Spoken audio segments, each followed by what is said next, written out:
Am I really live? Maybe I'm really live. Day 5. All right. Exciting things. Nice to have a few people stop by yesterday, and somebody reached out today, and we had a really excellent conversation, and we seemed to have a lot of the same intuitions around cooperation, implicit ones, the ones that are hard to articulate, like the ones where if you don't already have them, see, look, it happened. I was like, am I really live? I felt silly, but now it just cut off 30 seconds again. Anyway, what was I saying? I was saying it was nice to have people stop by yesterday. Hello, welcome. Feel free to ask any questions in the chat. Otherwise, I'll be sort of riffing until something nudges me in another direction. It was nice having people stop by yesterday. And then today, somebody reached out in what turned out to be just a really wonderful conversation. We had a lot of the same implicit intuitions in common about cooperation, something like that. Like the message he sent to reach out was so like low pressure and like sensitive and well designed, and there were some follow-up invitations, and we just jumped straight into a call and had a really great talk. And it felt like a little bit of a clue regarding the metamodern dharma. It was like we were able to connect and integrate in something like a very warm handshake very quickly. And isn't that exactly what we're talking about? We're talking about the hope that there's a possible way to have a rapid integration process between people in our species. And that is effectively increasing our coordination, which helps solve the coordination problem and uplevels humanity to be something like capable of taking a serious swing at the meta crisis, all of our various crises, whose solutions evade us right now because we don't have sharp enough eyes. We don't have clever enough hands to get the job done. But we have our potential. We have the potential to coordinate and discover that we are, extremely more competent together and coordinated. And in the past, calls for higher coordination among people have been associated with like high consciousness, like visionaries and inspirational people talking about love a lot. And they didn't mostly happen, although here and there, things like Martin Luther King and the civil rights movement and things did change and people did coordinate. But, at some point it died back down. It's hard to find somewhere where you can go and feel united and like genuinely part of what we call a movement, but it's like being part of a superorganism together, participating in the generation and sustaining of an egregore. Egregore is this fun sort of philosophical term. It's the idea that if you put a group of people together, there's a sort of dynamic that emerges out of the interplay between the parts. If you take the whole city of New York, for example, there's so much information exchange going on, enacted in the bodies of the human beings. Is there any sense in which the collective of New York City, the movements and information exchanges of that city, could somehow have a consciousness in any sense, right? Lowest possible sense? I'm always conscious of the little Richard Dawkins angel on my shoulder or the Yitkowski angel on my shoulder, making me feel very loath to say anything that sounds too wooey. But is there any sense at all in which, like, New York City could be said to have a type of consciousness? And whether or not we think it has a subjective inner experience, I think it is correct and, in fact, undeniable in some sense to say that it does display the kind of cross part communication that leads to the emergence of group dynamics that the group members are not aware of. There are computations occurring, patterns playing themselves out in New York City, in cities in general, in groups of people in general. And whether or not those entities or organizations are subjectively conscious, they do genuine, novel computational work.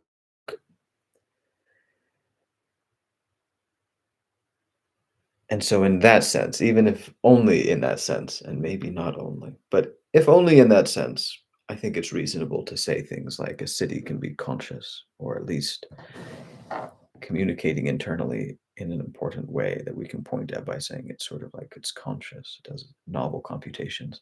And it's not just cities, it's egregores in general, groups of people in general. Even in theory, between two people, even just two people, you could have a relationship between them that was something like an egregore of two, the tiniest possible egregore in terms of number of cells making it up.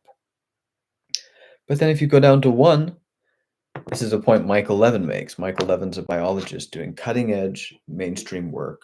I could see him winning a Nobel Prize for this stuff on bioelectricity, cellular intelligence. And in a big think video, he breaks it all down and he's a good communicator. And he says, look, we have this idea that there's like real proper intelligence that people like us display, the thing that, elevates us above the animals in some sense. And then there's like swarm intelligence. The animals do have some kind of personal intelligence, but bees, for example, show us swarm intelligence, which is of this other nature. None of the individual bees are conscious of the dynamics, but the interplay of the group displays a genuine sort of intelligence or computational work. And Michael Levin says the thing we don't understand here is that it is all swarm intelligence. You are swarm intelligence. You are an egregore of one human organism, but one human organism containing many subpersonalities, some in potential and some instantiated. And if the ones instantiated start to get along well enough and everything runs smoothly enough, what will happen is new ones will arise, will come out of potential and disrupt things and complicate the game. And so you're right back to the negotiations, to the intercoordination, to the integration of the new information coming out of chaos. And you need all the computation you can get. And so you partially focus on uniting the parts of yourself, thinking of yourself as a sort of one, but composed of a swarm, and appreciating that in some sense there is no one. And then you say, I'm going to participate like a member of a swarm in a human group. Because, among other reasons, that seems to allow access to the kinds of novel computational work that I can't access on my own. It's just impossible. The bee just can't compute what the swarm does. The human being just can't compute everything that happens in a major group event. No matter what kind of genius you are, you can't go to a football stadium, participate in the game, and pretend like you could possibly know even like 1% of the details of what went on with tens of thousands of people, let's suppose, over the course of a few hours. It's just a joke. It's again, it's really not about if you're smart enough, if you're genius. No, it's just different. And if you want access to that kind of computation, that sort of magical group emergent computation, the stuff of like developing swarm intelligence, of emerging coordination, emerging higher levels of coordination, which you could call higher levels of consciousness.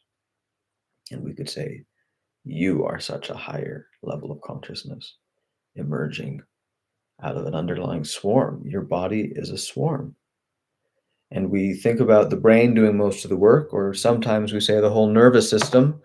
Sometimes we say the nervous system's interaction with the cardiovascular system that nourishes it. But really, it's the whole system. It's the skin cells, it's the fat cells, it's the bones. The entire body ultimately participates. It exists here in a physical environment. And just by sitting here, the environment is acting upon me in all kinds of ways. There's photons hitting me, there's electromagnetic waves of other kinds, there's gravitational things pulling on me, there's weak and strong nuclear forces, and there's the chair, and there's air, and all of these forces are acting on this organism, and the organism responds to those physical interactions by generating signals, converting raw physical phenomena into sensory data. And then that sensory data gets processed, mostly subconsciously, and then finally up into my consciousness right now in this moment. I'm looking around and I feel and I see and I have this conscious experience. And it's like that is all at the end of this enormous processing thing that every single part of your body participates in influencing what kind of sensory data signals get produced in exactly what order and where and when, and how do they get processed down into what ultimately gets into what you experience on the inside as this normal experience. And this is your consciousness. What you are conscious of is whatever comes out of the end of that subconscious processing.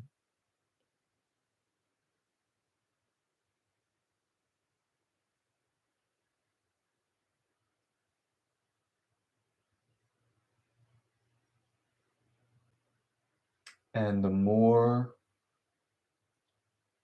we want something like effective computation, it's not really total computation, it's effective computation. Well, effective in one sense, effective in that it hits the target.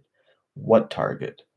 The target is something like this integrating function that emerges up and down like every layer of the physical universe.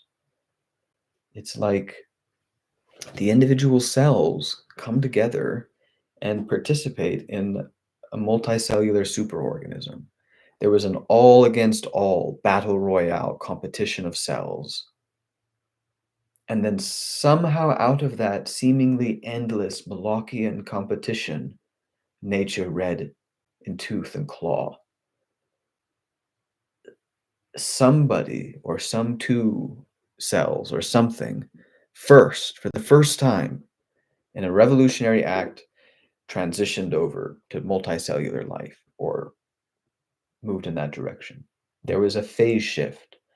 And instead of the whole landscape of reality being measured by what went on with the single celled organisms and their fight within the context of physical nature, no, now the whole landscape shifted dramatically as multicellular life emerged. The origin of the species occurred, and eventually intelligent species occurred, and then intelligent enough to be self-aware, intelligent enough to engage in abstract thought.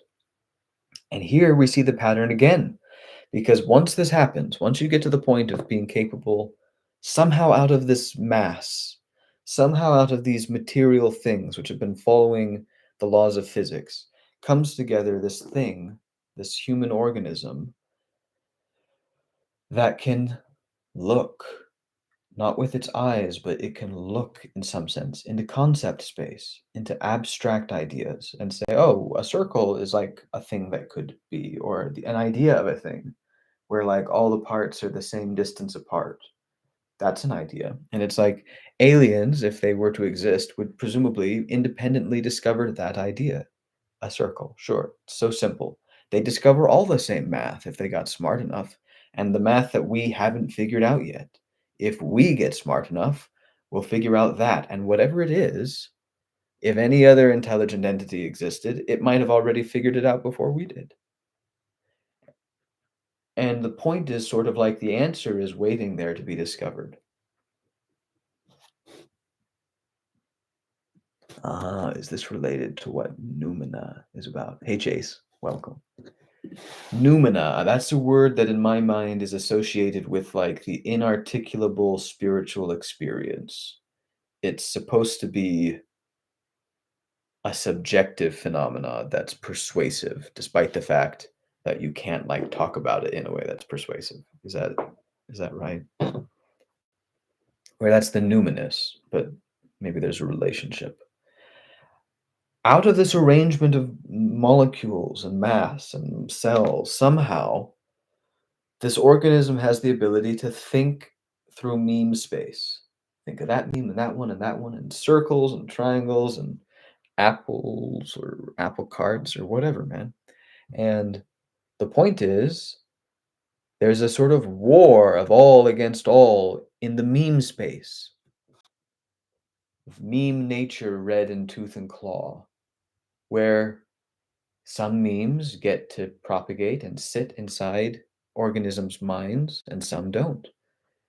And as the organisms go about their lives and reproducing, and they start to accumulate knowledge, they start to pass on more of their knowledge, more and more of the meme space is being mapped and passed on to the children. And the children learn it and then push its borders forward. So they're just churning through this sort of inevitable process of exploring concept space. And in some sense, it's all sort of predetermined what we're going to find. And we haven't found it yet. We know there's a lot of math we don't understand. We know we haven't solved game theory. But I wonder if we were to solve game theory, if we might discover that game theory, once fully understood, basically points at a universal pattern of something like love. That in the same way that the war of cells in all against all, endless competition, turns into a handshake, a coordination, a shared consciousness, a participation in a new layer of organization. Why? Because it can do novel computation that you can't, and it benefits you to participate in it. And the same thing maybe happens in the mimetic battle. It's like, oh, the mimetic battle of all against all. And then what? What could possibly unify it? And it's like the same thing that unified before. It's that there's some sort of unifying possibility that has a gravity in some sense. And then in the same sense that the seemingly endless competition of the cells, it must have seemed you could have supposed it would seem so hopeless, for who knows, millions or billions of years of this sort of endless competition. And yet in some sense, no, it's inevitable. In some sense, it was inevitable the multicellular life would emerge. If not among you, then among somewhere. Among impossibility space at the very least. There's a path demarcated here in some sense. And the memes, somehow, in a war of all against all, it seems impossible to unify them into a sort of multicellular organism, like metaphorically speaking. But maybe it's not just, it seems hopeless, but maybe it's actually inevitable. We just haven't found the answer yet. And when we find the answer, a lot will make sense that didn't make sense before.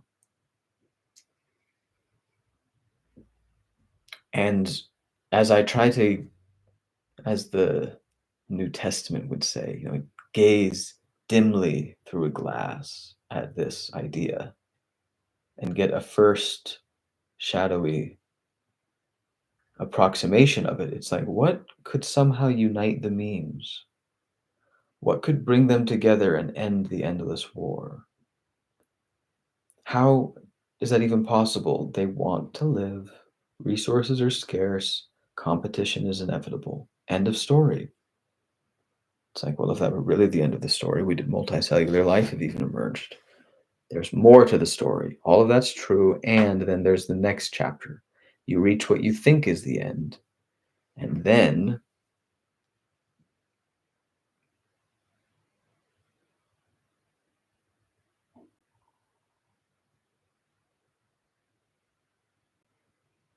I guess then you just remember you don't know everything.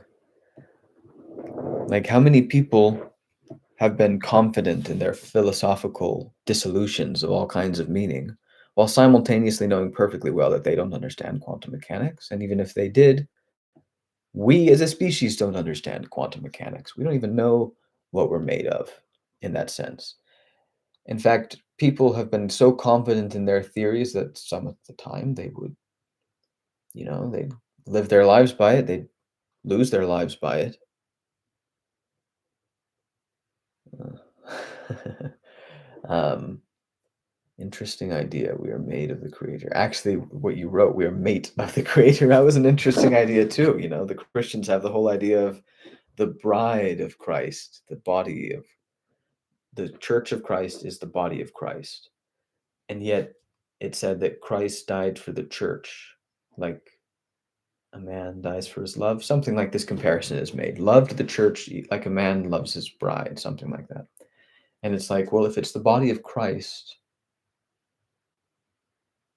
it's his own bride. Why isn't it the body of the bride of Christ? Instead, it's the body of Christ. I don't know. But what I'm getting at is maybe there's a type of gravity that can pull the competitive memes into unity and harmony in the same way that there's a sort of computational benefit gravity pulling single cell organisms into multicellular structures that are necessary to access more complex, more fine, delineated, you could basically say higher frequency forms of computation. And I keep it coming back to computation because I feel like it's nice and concrete in some sense. It's like, look, if it has greater computational abilities, surely you have to acknowledge that there could be some use to it. There's such a mysterious usefulness to our computing devices and to AI as it's coming out. If a biological thing can increase computational capacities and create a sort of higher layer of consciousness, then it makes sense that there would be a gravity pulling it to do that for the benefits that come with it. And what would that look like if we tried to follow the metaphor and copy paste this analysis into the mimetic space and say the memes are all on the war? Could there be something like a gravity pulling them into harmony? And could that gravity in any way resemble something like access to new layers of computation that allow for greater coordination of the members who thereby personally benefit to such an extent that it was worth it for them to join in this coalition? So that's the idea of the coalition. That's its tempting offer. It's like, hey, the deal is if all the us cells work together, I know that I can't necessarily guarantee I end up better than you now that we're going to cooperate. But I know that I'll end up better than I would have been if I refused to cooperate with anyone. And as long as I'm willing to make that deal, we can potentially build on that common ground and have a handshake and access to greater intelligence. And I've heard like new age people say love is intelligence. And this starts to make it make sense to me. It's like, why can't we access the combined benefits of our computational potentials and access something even higher that neither of us can access on our own? Two cells might say. And the answer is because you won't harmonize with each other. You won't stop trying to beat each other and instead form a team that stops trying to compete with each other, at least, so that you can compete better with everyone else. And personally benefiting as a team, but also individually, right? So it's better for everyone. That's the idea. And so it could be the idea in the mimetic thing. It could be like somehow there's a way of relating to all the memes that says you in this horrible competitive battle are going to die. You can dream of rising to the very top and taking the throne of God, but you know that's a fanciful dream. The vast majority have no chance at all. Therefore, your best bet is to join in with the coalition who says, hey, we've agreed to work together and stop competing with each other, and have found that by combining our resources and potential in genuine good faith harmony, we are so successful as a group that each individual cell is better off than if it had devoted itself purely to its own well being.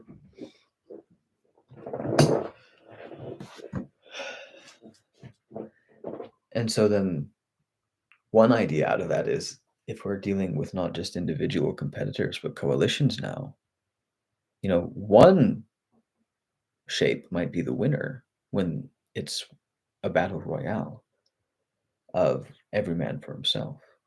If it changes into a game where you're allowed to have multicellular structures, that same shape probably doesn't win. It doesn't it's unlikely that it happens to also be the very best at working within this different competitive landscape, at forming coalitions, at cooperating. In fact, the very fact of its supreme victory in a battle royale, every man for himself, might suggest it would be uniquely ill suited to the kind of coalition building that would come to dominate the game.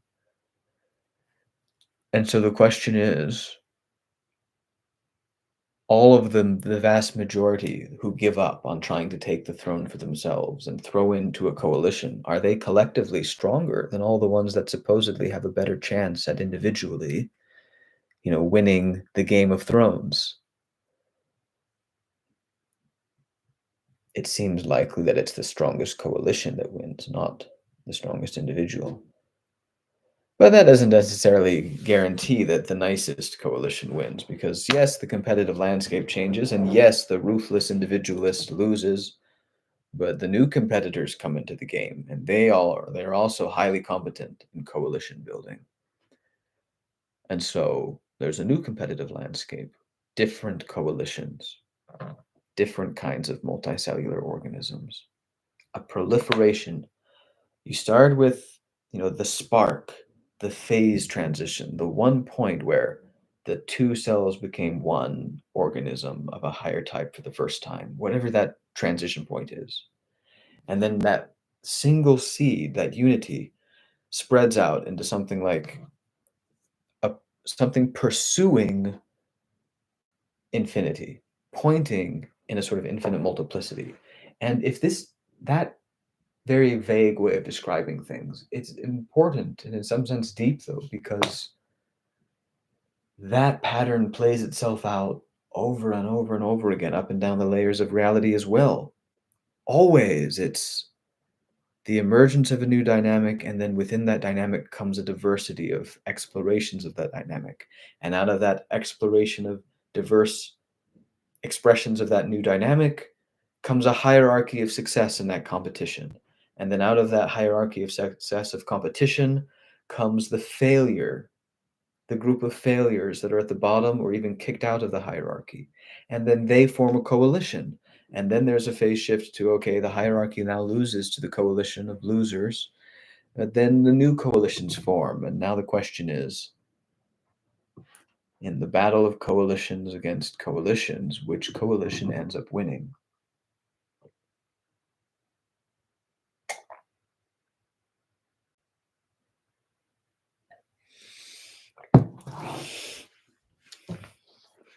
And the idea here is, yeah, it might look something like love. It'd have to be a lot more.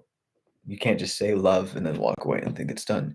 Just look at the world, knowing that love is supposedly the answer has evidently failed to lead to the utopia. So, if love is the answer, it's a more detailed articulation of a very specific and perhaps maximally powerful kind of love.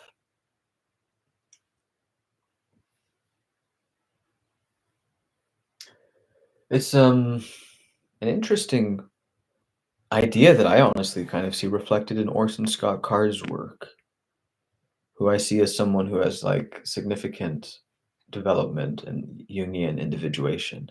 He has an understanding of a range of psychology, and combined with his intelligence, that's led to a depth as well. And his books are like all about like all of his characters are always successfully reading each other's minds and motives and clever strategies.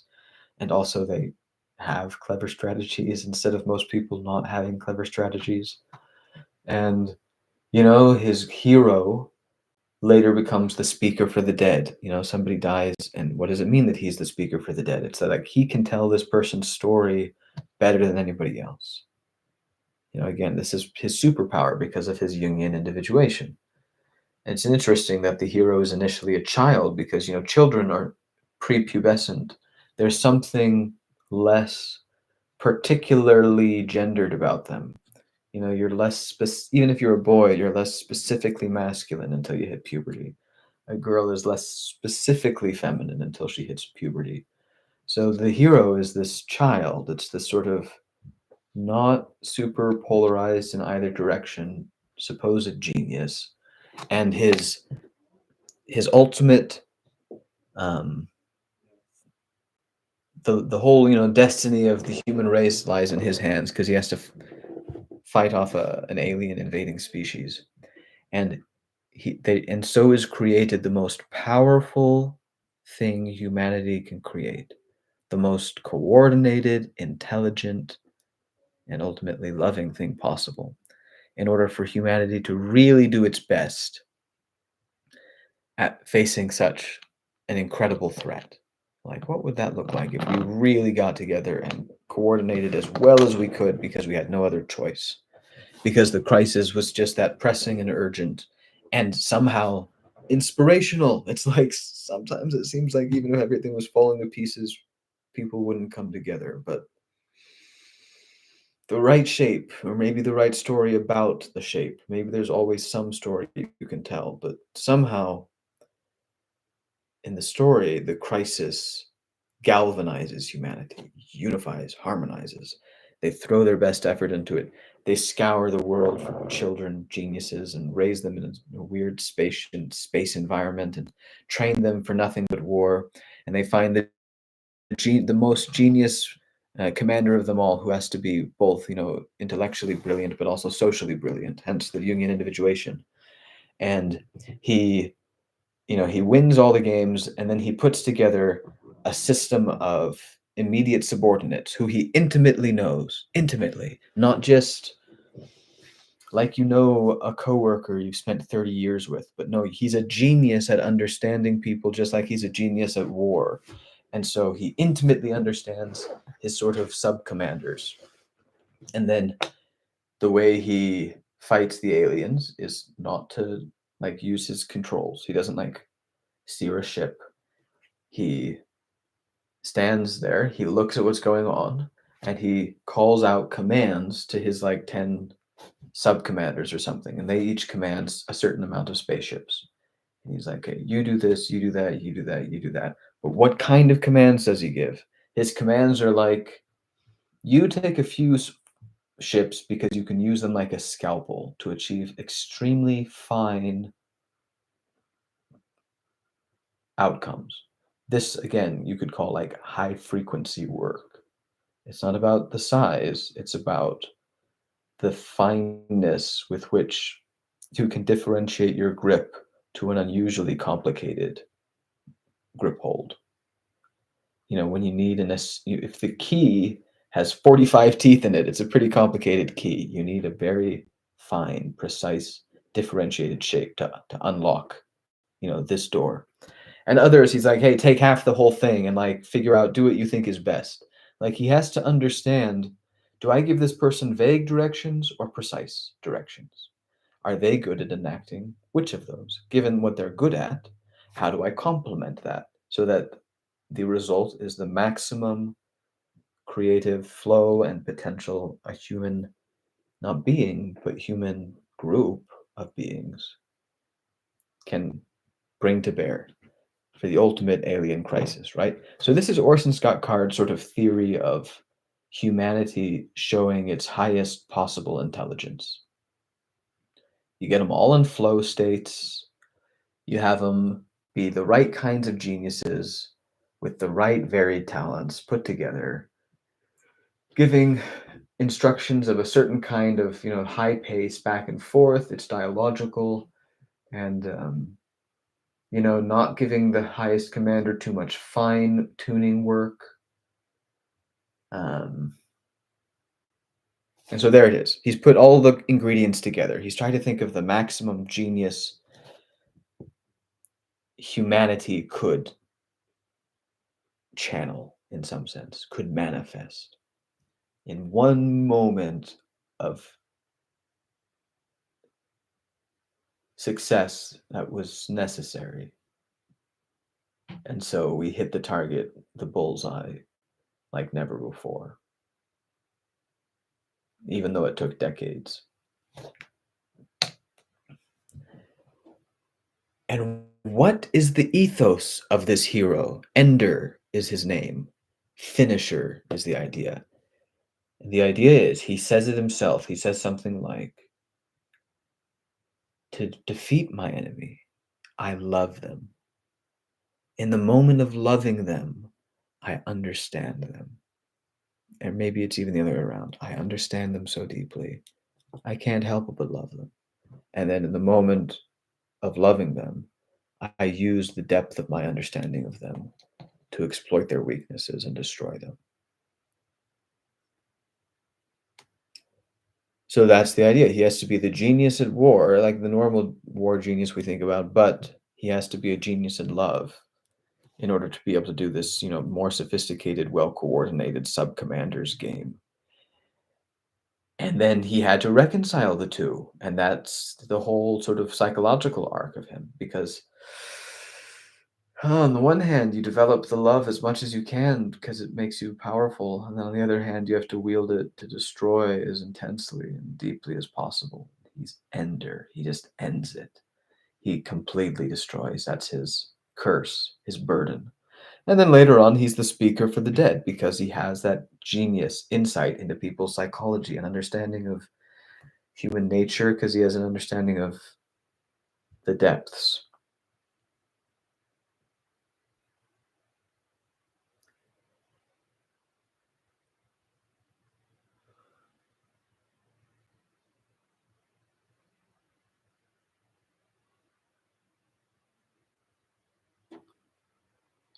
But that's not really how I see it going.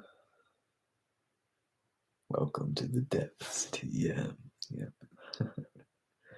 I don't really see it going like that. Um, this one moment of like maximum optimization to hit a very precise target. That's sort of an imagined like Tower of Babel. It's like trying to imagine the nth degree version of a super weapon. And it's like, well, that basically is what it is. That's the whole story. That's Ender. And is that already a meme? Is that already a thing people say? Welcome to the depths. Um, I think that's the wrong strategy. I think you need something like the shadow of that strategy.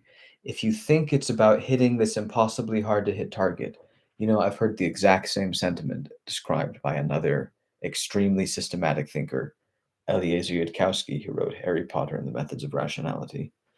And he says, at one point, he feels like he's wrestling an anaconda, trying to get the precisely right, exact shape that somehow leads to victory.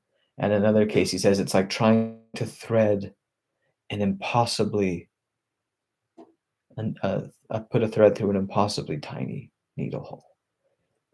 It's like this idea of, okay, it's this precision idea turned up to 11. That's the Tower of Babel, and that's Ender's Shadow. That's the Bean character, who is specifically said in the original book to have been capable with a few ships, capable of using them like a scalpel. So high frequency, fine tuning, high differentiated, 45 uh, little shapes in the key shape guy. And that's his idea, hit the impossibly precise bullseye.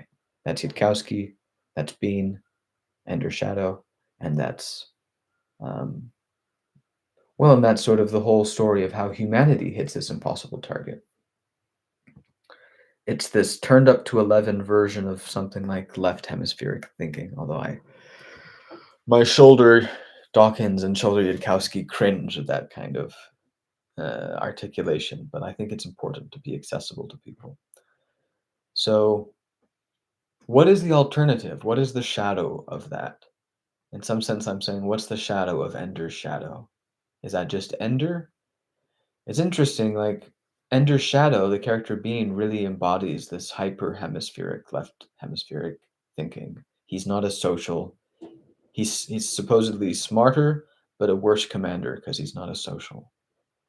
Um, but he has a good heart. and he's the smartest.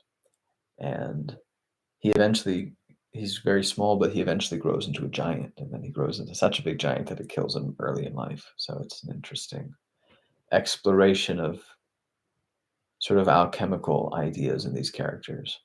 And although Bean's the sort of more stereotypical embodiment of this spirit, Ender is, the top of the pyramid, in which the pyramid is humanity's strategy to defeat the aliens, this whole structure of command. And that's sort of the spirit of Bean. What would the spirit of Ender properly look like? Because he had to be tricked into it. They didn't tell him he was fighting the aliens for real. They told him he was doing simulations. And if they told him, they thought he wouldn't do as good of a job. And it's like, okay, so now let's reevaluate who's the best person for the job, assuming they actually know the truth. Because that's another interesting thing about Ender's shadow, Bean, is he figures out the truth because he's smarter. But then he participates in hiding it from Ender so that Ender can do the necessary work in the dark to defeat the aliens. But let's say they're right. Let's say Ender couldn't possibly have performed as well, couldn't have gotten the job done if he'd known the truth. What would his strategy have been? He got tricked into it. They even say it in the book. They say that he was pointed like a gun. He just needed to be a good gun. What if he hadn't been tricked? What would his strategy have been? Because even though the first story is about Ender, we really see something like the embodiment of Bean's strategy employed with deception used to get Ender to participate in it.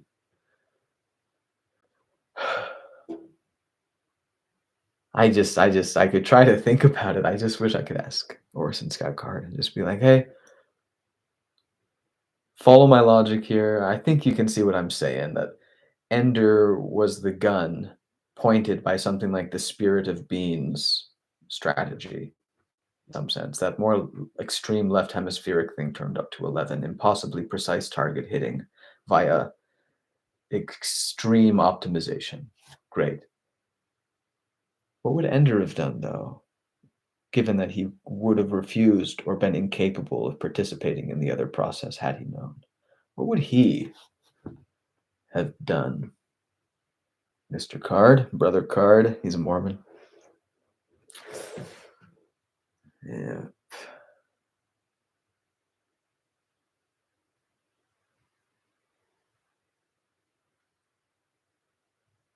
So anyway, 42 minutes riffing on this and that. Maybe I should cut out that last part and send it to Orson Scott Card, or post it as a comment on the ethos of Ender's Game. Yeah. Maybe we got to see how it would go down if to Ender it was a game, but what if it hadn't been a game? What if it was Ender's reality?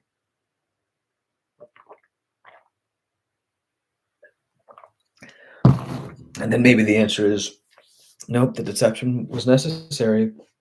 If we throw out that strategy, we get a worse optimized gun. We go toe to toe with the aliens and we lose. End of humanity. Bet you wish you had gone all in on the bullseye hitting now, don't you? Except what's revealed at the end of the book is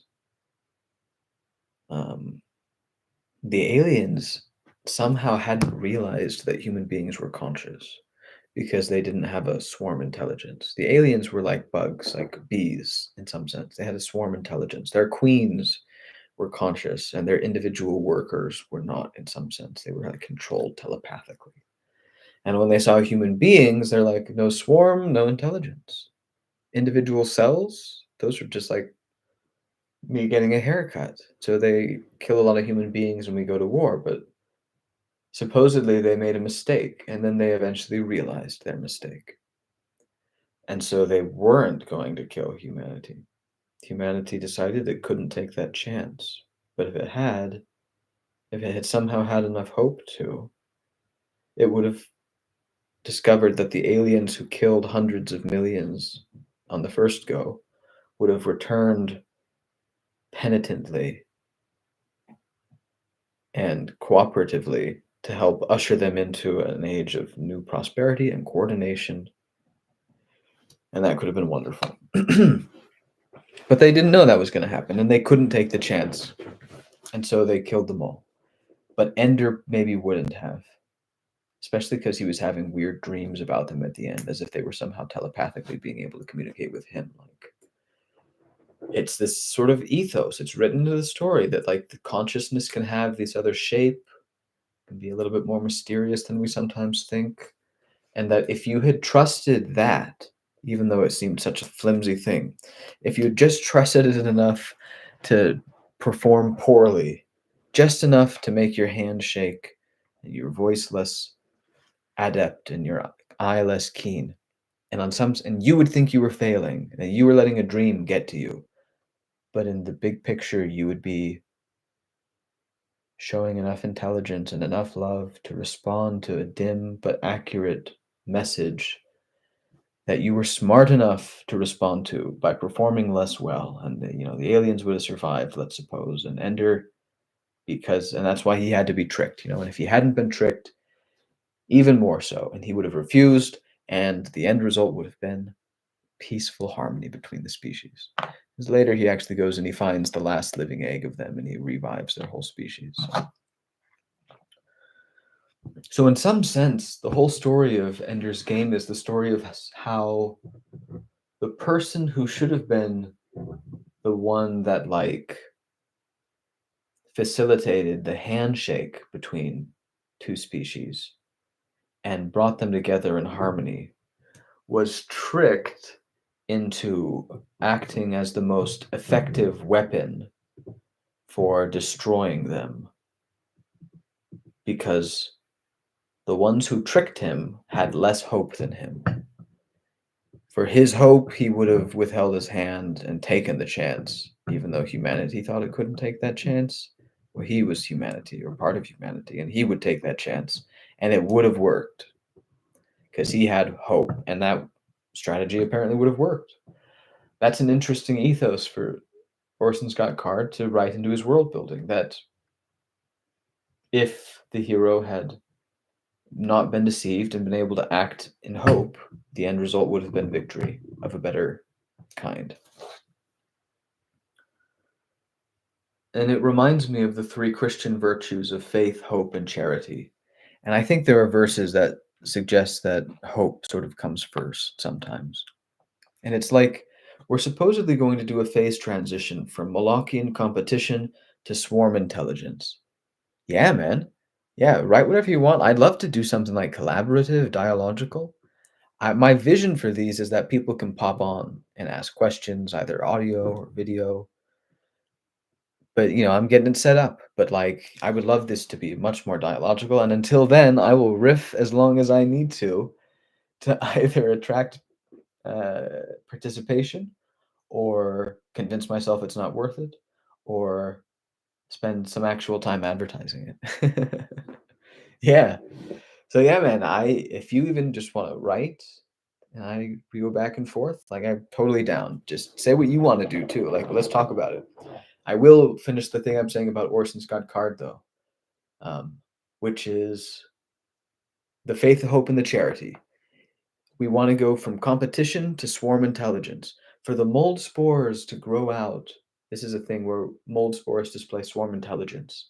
If you arrange food in the shape of cities in Japan and have mold grow around it, it runs paths between the food that are super hyper efficient. And they used them to design the subway system. That's how smart they were. Swarm intelligence. It's so smart that it's a better way to design subway systems than using computational techniques. So it's really smart. And a swarm intelligence version of humanity? My goodness. I mean, we could solve like pretty much all of our problems. So many of our problems are just like, could we just not do that? And the answer is apparently no. And it's like, if we were literally as smart as a toddler, we could at least be smart enough to take our hand off of a hot stove. But as a species, we are not that smart yet. But maybe we could get there. But if we're going to do that, then the idea is we need hope. We need to have hope that if I reach out my hand in a way that's potentially vulnerable in the hopes of competition, I need to hope that you're going to reach out your hand And we never really know if we're reaching out in good faith, maybe. I don't know. But if we have the hope in each other that we are, maybe the world, the tantalizing, the seductive beauty of a world where we coordinated and made our lives wonderful. That vision, that hope that we could do that, even though it seems impossible to justify coordination. Somehow, maybe it has to be done without the justification, but the hope that it could happen. And then, if I can hope it, then I figure, hey, you can hope it. And if we're both in the same sort of space of hoping the world would look like the coordinated version of itself, maybe we can have enough faith in each other to try to extend that handshake. And if we did it, if we both hoped and we both exercised the faith, then the handshake happens. Then we get love. And that is the pathway to the sort of swarm intelligence we're talking about here. All right. So now I'm ready to just go back and forth with you here. Yeah, I looked up your thresholdism thing. I don't really remember the details right now, but I remember looking at it and thinking that it was covering some of the same territory. So limitation breeds creativity. Yeah, that's sort of like mother is the necessity. Necessity is the mother of invention. Yeah, it's when times get desperate that people figure out how to make things good. And that's part of the hope. It's like it feels so silly to imagine that humanity could really finally coordinate the way Martin Luther King might have dreamed it could. But it's like if things get really bad, people are going to be looking around with a lot of emotional willingness to reconsider things. Like the worse things get, the more hopefully if people panic, then it just gets even worse, and that's too bad. But one way to respond to a worsening crisis is to start taking it so seriously that things change enough that you really maybe could get the coordination we're talking about here. So it's the limitation of that crisis that could breed the creativity that could actually kick off the coordination. So thresholdism frames personal growth itself through the metaphor of an enriching game. Personal growth is like an enriching game. Yeah, that makes sense. The spirit of serious play, I've heard Peterson refer to, and I think it's a right combination of words, serious and play. So personal growth is like an enriching game. The game 23 for some reason. The game is a real and artistic concept that exists primarily in online communities and subcultures. So this is some specific game, some specific narrative. Framing the game 23, hashtag the game 23, as a self-propagating mind virus aligns with thresholdism's positioning of transformative ideas as viral memes that can spread through populations, subtly reshaping collective consciousness. I mean, I like most of I like the collective consciousness. I don't know if I like the virus part. I know it has the propagation. Here's one of the thoughts here. Okay, I get some of this from the Christian tradition. Let's suppose Christ sees the correct meme of God the Father and embodies it perfectly. And in fact, he was born to do that. That's the story, right? That he did it perfectly forever. And the question is, what would it look like to do that? And the answer is, it would look like that. And it's like, wow, amazing. And nobody else can do it because nobody else had it born from the very beginning, born of a virgin, born of the very Spirit of God. It's like, that's why he could do what nobody else could do. But in this idea, he manifests the logos, the unifying, harmonizing spirit in the world and says it's going to spread to all nations. But as soon as you manifest the spirit of Christ, you can suddenly compute the nature of the spirit of Antichrist. He just times it by -1 or something like that. So the spirit of Christ enters the world, let's suppose, but then the spirit of Antichrist enters the world. And a thought about the two is they're both unifying spirits, but one unifies like a virus and it destroys and it's tyrannical and it doesn't harmonize differences. It forces them to conform with perfect consonance, or it forces them to be separate so that they can be easily controlled. Seeing like a state is like a small version of this spirit taken to the extreme. You have to force people into boxes so that you can sort and control them easily. You need them to have reliable names and addresses, and you need to know your population and how much money you have and how many of them could be soldiers and a census and all of this, seeing like a state. But the idea of the other spirit is it does unify as well, but it doesn't destroy. And it doesn't get rid of difference to make things easier to control. It harmonizes difference and then trusts the differences to do it on their own. That's why the other system refuses to allow difference, is because there has to be some interplay between the different parts then. Can't all be top down.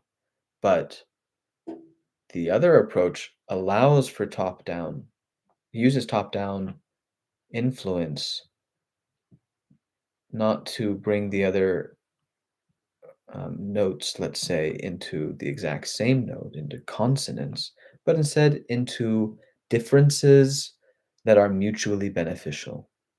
You know, you can play a C note, you can play a G note, but they sound better together, honestly. In fact, if you play one note at a time, you can have a gorgeous melody. But man, once you start stacking notes and you bring in the harmony, it's a whole new dimension. It's a whole new layer of genuine computation, genuinely novel computation. So, virus, like a virus, I'm like, oh, the earth is not flat, it's a stage. I'm like, if it's a virus, like I know you're talking about the unifying part of it, but I'm concerned that there's a way to unify in the name of tyranny and to unify in the name of harmony.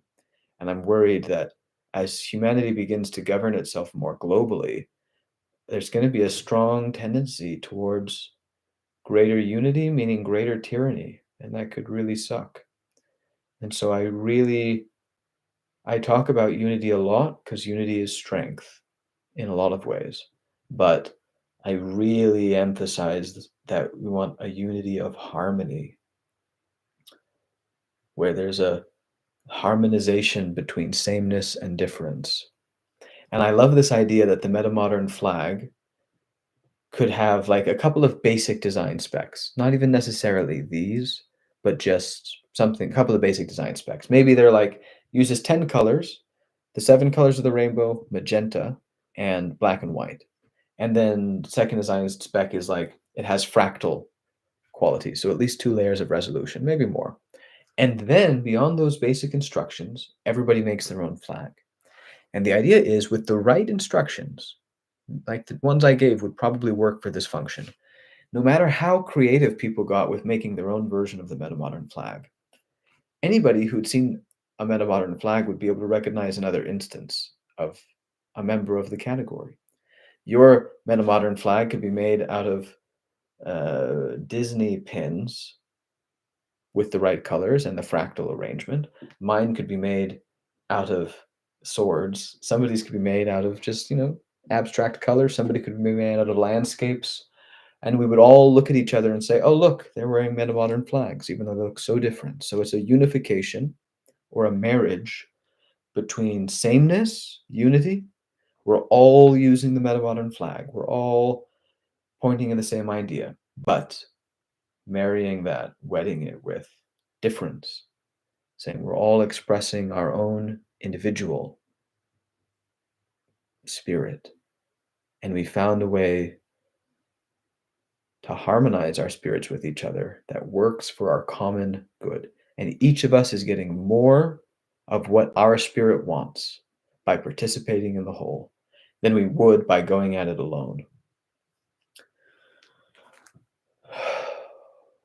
So, virus. It is like a virus in some sense, but I hope there's a positive version of it that's less like a virus and more harmonious in some sense. The earth is not flat. It's a stage. Humans in symphony. Yep, I want us to be in symphony. Exactly. In harmony. Honestly, harmony is probably too simple. Symphony is even more accurate to what we're really like. Another creator I saw called it your source methodology. Source methodology sounds sort of like the spirit. Is that the idea? The fractal mind map that the individual uses. to systematize their business. Oh, that's what the source methodology is. The fractal mind map that the individual uses to systematize their business. Yeah, that sounds right. And you can make the Tower of Babel, the version of that turned up to 11, sort of being spirit. You might even hit that target and completely vanquish the aliens. It'll just turn out that that was the wrong success. Hardly a success at all in the big picture. But the alternative to the Tower of Babel is the ladder to heaven, where you don't need so many resources and such a powerful way of hitting the target in order to go up and up and up, because you're expecting to be met halfway up. So you can be a hobbit and make it now. You don't have to be a giant or a genius or have a giant tower. The hobbits make it easier than you do, in fact, because they already know they're not going to make it on their own. And so they already pre-anticipate that they're going to have to be met on the way up. And so they just don't try to hit, they don't try to jump into heaven. They don't think they can.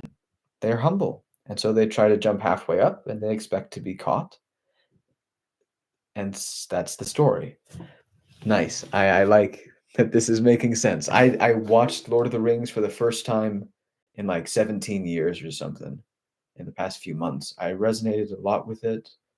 I feel very much like Frodo, in fact, in that my Metamodern yoga system, full stack human development, it's supposed to develop physically, mentally, emotionally, psychologically, and behavioral excellence in a sort of unified, not just unified, harmonized sort of growth. And it's supposed to work really, really well. And I've watched it do amazing things for me over the past, let's say, 17 months or so.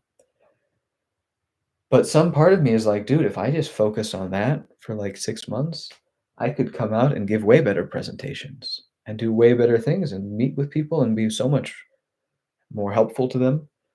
But and so I could be like Legolas, let's say, or Aragorn or Gandalf. But instead, I'm still the less developed version of myself, Frodo, who has no choice, perhaps, but to aim. It's just such a big task, is the idea. You know the task is beyond you, which means you just know you're going to do, you're not going to let yourself indulge in like weaknesses for your pride.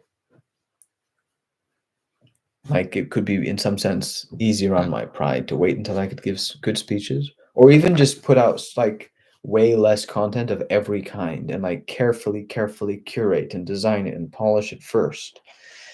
And then I would have this sort of public persona that embodied only my best like 10% or something, or even not my best 10%, the best 10% of some future version of myself, because I'm giving 0% of myself right now because it's not good enough yet. But instead, it's like Frodo. It's like, yeah, it's not good enough. But the whole averting the meta crisis, coordinating things is so hard. It'll probably fail anyway. And if you have any hope of doing it, you can't be playing these sorts of pride games, I guess. Consistency over perfection. Yes, exactly. I say it's like, let's say in every individual game, the one who really optimizes to win the game beats the one who optimizes to win the metagame. But they pour so many resources into winning, into wringing victory as much as possible out of one frame that like I can get through 10 frames of a game. And if I only get 50% optimization on each of 10 frames, and you got like 90% out of one, it's like, yeah, but I did 10. Like, let's just say naively, I got 500%, you got 90. I vastly outcompeted you. The strategy here is to be fast, not polished. The strategy is to rely on good faith, to say that if you just make your mistakes in good faith, in some sense, they'll be redeemed because you can grow from them. As long as they're made in good faith, you'll grow from them and you'll grow faster by exposing yourself to the thing and making your mistakes, even if that means potentially, a less polished public persona. But you will get stronger faster this way. So if you don't think you can succeed at your task anyway, then you really need to Frodo it and just be like, yeah, I'll take all the best help I can get. If you don't know where you want to go, define where you don't want to go and start walking in the opposite direction. The path will reveal itself one step at a time as long as you keep walking. Yeah, this is like the Jordan Peterson perspective. He's like, what is good? I don't know. Let's look at hell and then say, not that. I wonder if it would be more in the harmonious spirit, not even to give quite so much attention to hell. And if,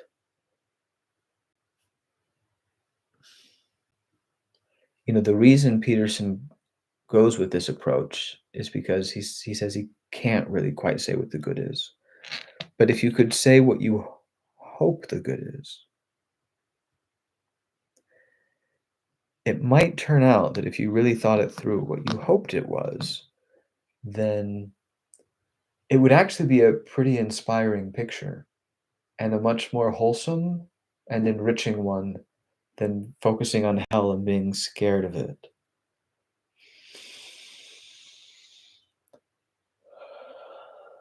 And if you do find some amount of inspiration in that hopeful vision of the good, then you can have maybe some faith to act in that and to like pursue love. And if you grow along the way and realize you were wrong and that's not really what the good even should look like, or what it does look like, whether you like it to or not, maybe you learn new things and you have to correct and you say, oh my goodness, how embarrassing that I went all in and exercised faith because of my hope and a vision of goodness that turned out to be wrong. Like, oh no. And it's like, yeah, but you went through the 10 frames at 50% optimization while somebody else would have been stuck back at number one trying to get 90% because they were so afraid of making mistakes.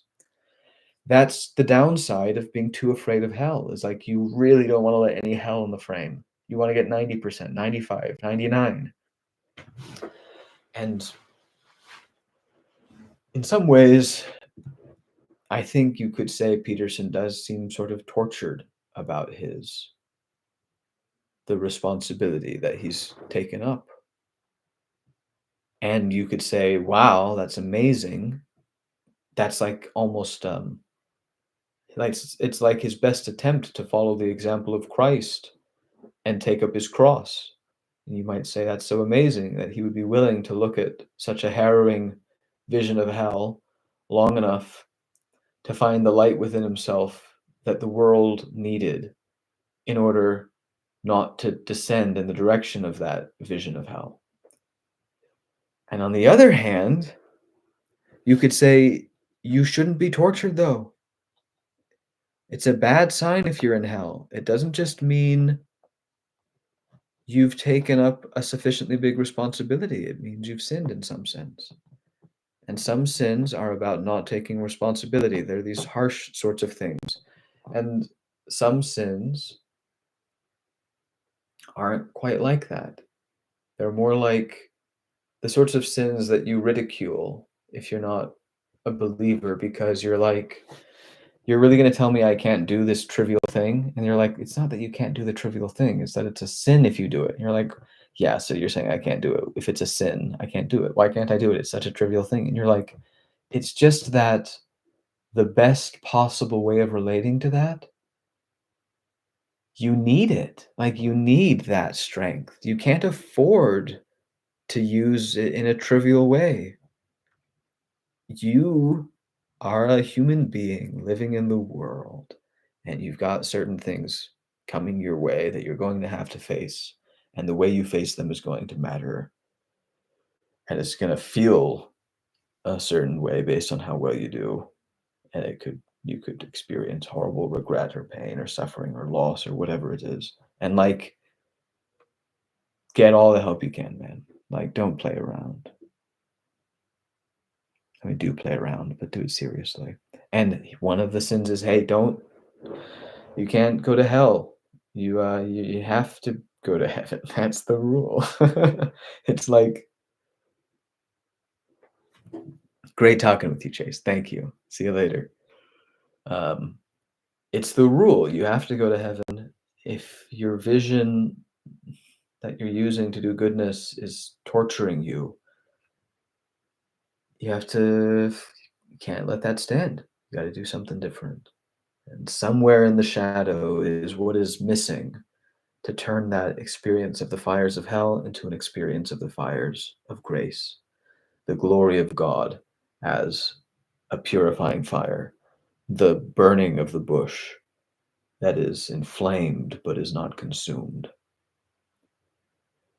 and that embrace of pain, but that willingness for that pain to be redeemed, not to insist upon it being in pain, and to be willing to at least, again, so something to have like faith in the hopeful vision that allows you to transform the pain into a transforming, glorifying fire that transforms you and the world together mutually. This is part of the ethos of Christianity that I think is missing in, for example, Buddhism. It's this, a sort of fiery element that Buddhism prefers to extinguish. It's a Herculean, Ayn Rand, fire, American to some extent, metamodern. It's sort of this flavor of a thing that a lot of people start in it and then treat it like hell in the sense of is trying to move away from it as they move towards spirituality. And they're right to do that because it's not great all on its own, but as they get better and better at other things, like it gets more balanced, you can actually bring in some of that and find it helpful. And so at some point, if you keep developing other skills, you might even need to come back and get better in the ones you started with. If you have like an 8 out of 10 in individualism and a 2 out of 10 in, I don't know, collectivism or something, you go train all of your abilities up until 9 out of 10 collectivism. It's like, hey, now you're imbalanced in the other way. Might sound crazy, but you've actually developed a new weakness. It was your old strength. You got to go back and deliberately train up your ability to do the thing that you take for granted and that you even think of as the wrong thing in some sense. So heaven, you don't want a vision that is so torturous. Um, and the problem seems to be the necessity of steering away from hell instead of toward good because you can't know what the good is. And the solution is no. The Christians have been saying the solution is to pretend you know the answer. That's not the solution. That's not what faith is. The solution is to accept that you don't know the answer and will never know the answer, and that this whole definition of sin is like wonderful, missing the mark and all. But what you're a little bit underemphasizing is that you will literally always miss the mark. You will not be hitting the mark and hitting the mark, and then sometimes you miss the mark. You will always miss the mark in every instant. If Christ experienced your sins from the inside, he would experience your entire life from the inside because every single moment has its aim, and every single moment that aim is hit not completely perfectly, of course. But the whole point is that that's in some sense a hopeful message because it's a hopeless message. So once you're hopeless and you give up on the idea of anything but missing the mark, then you say, wait, so how can I work within a world in which I will always and forever miss the mark? How can I operate in a world where I will never know what the good is? And the answer that I don't know if Christianity taught this or meant to taught this or if Paul thought this, but maybe one answer here is the faith and the hope and the charity. It's like, yeah, you face the fact that you will never know. You face it enough that you lose hope in ever having any difference. And then you say, given that I will never know, what can I do? And it's like, honestly, not much. But there is one thing you can do, and that would be hope. You could hope that the thing that seemed like it could be true was true. You could hope that that just turned out to be the case. You could hope that the apparent goodness that seemed like we could bring to bear if we would shake hands and work together seems like could work. I hope it would. Hope it could. And if you get to that point, you say, look, I don't have knowledge that this will work. I don't have justification for acting because I can't justify any of my explicit valuations. I exist under the burden of the ultimate unknowability of existence. And in that environment, once I accept it instead of just look at it for the sake of freaking out, I eventually have found that I am still capable of hope. And in that hope, I am somehow capable of acting in faith, in the sense of acting like that faith could be, that hope could be realized if I were to reach out, just hoping that reality would meet my handshake or the other person would reach my handshake and the endeavor could be successful. And that if it works in that meeting, there is a sort of love. So it's hope and then faith to try to make love. And you'll never know that everything will always be okay. You'll never know any justifiable chain of reasoning to justify our actions. You'll never know what the good is. But if you just allow yourself not to be emotionally distraught by that or get to that point, then there is a way of acting in that context, a way of feeling and thinking and acting, of hope and faith and love. And it's very interesting to reconceptualize Christianity as a sort of answer to the unknowability of all things. Not a faith that we definitely know the answer, but an acceptance that we definitely would. Not even definitely don't. Because if we definitely didn't, we would know that we definitely didn't know. But we don't even know that. We're talking fractal ignorance, utter and complete, up and down the scales of layers of reality. And so it's interesting to think of Christianity as an answer to that. It's like, yeah, given that, could you hope? Given that and hope, could you act in faith? Given that, could you get to love? If you just do that, despite the fact that you can never justify or explain it, could you just keep doing that and find that you kept living in a more and more wonderful world and that you just felt better and better, even though you couldn't justify any part of it? And if that works, and if it is genuinely impossible to ever get past the ultimate ignorance of all things, no matter how intelligent you get, AI, alien, God, nothing. If that game really is completely unwinnable, and this other strategy is available where you can just have a good time and do good and accept that you can't ever justify anything, it's like, could you at that point then turn around and say, well, actually, given that that works, we need to say it's the answer and say it's definitely the answer. And now we're sort of back to saying, yep, we have all the answers after all. And it's like, what do you even call them? The answers to what to do with the realization that there are no answers. The realization that it makes any difference at all.